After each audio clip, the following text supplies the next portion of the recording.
बंसगढ़ महतारी है, यहाँ सुख दुख के चिन्हारी है, सुख दुख के चिन्हारी है। गावे माँ गोकुल मथुरा काशी जम्मू देवता गामी है, गावे माँ गोकुल मथुरा काशी जम्मू देवता गामी है।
गवई जस गंगा बरोबर नहीं छलके बेईमानी रे भैया, नहीं छलके बेईमानी।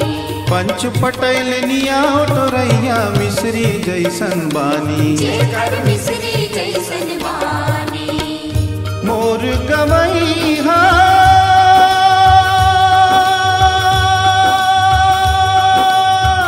चैतू भैया,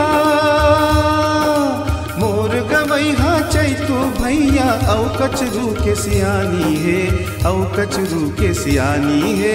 गावे माँ गोकुल मथुरा काशी जम्मू देवता गामी है, गावे माँ गोकुल मथुरा काशी जम्मू देवता गामी है।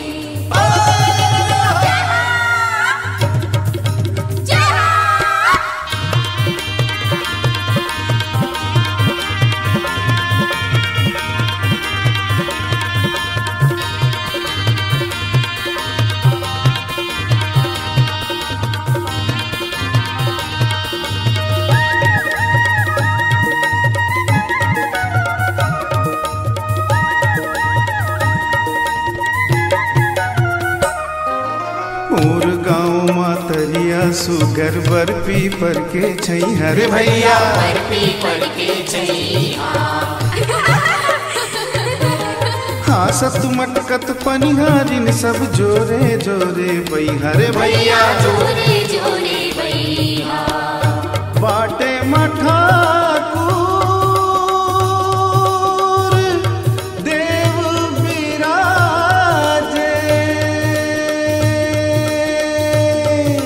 बाटे में ठाकुर देव विराजे, घाटे में शीतला माई है, घाटे में शीतला माई है। जब पाटनपुर के पाट देवता संबलपुर सबलाई, गढ़धम करके बिलाई न सुमिरो डोंगर गढ़ बमलाई।